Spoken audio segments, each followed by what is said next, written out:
Drive करते समय seat belt लगाना जरूरी है। समझना है क्यों? चलो समझते हैं। या इसके अलावा आपने कभी ना कभी ये एक्सपीरियंस तो किया ही होगा कि मूविंग बस में अगर आप खड़े हो कुछ इस प्रकार और ड्राइवर साहब अचानक से ब्रेक लगाते हैं तो क्या होगा? आपकी बॉडी आगे की तरफ झुक जाएंगी, माने कि टिल्ट हो जाएंगी। यही सिस्टम को अपने को समझना है और इन सब के पीछे एक ही चीज है, वो है आपका इनर्शिया। अब बेटा अगर इनर्शिया समझना है तो तुझे समझना पड़ेगा न्यूटन का पहला नियम, न्यूटन फर्स्ट लॉ। देखो न्यूटन साहब आपके सामने है। क्या है नियम?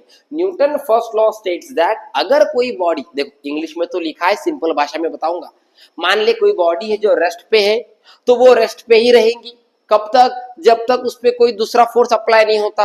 मान ले कोई बॉडी है, कोई मोशन में चल रही है, स्ट्रेट मोशन में चल रही है, वो मोशन में ही चलते रहेंगी। कब तक? जब तक उसके ऊपर कोई एक्सटर्नल फोर्स उसे रुका नहीं देता।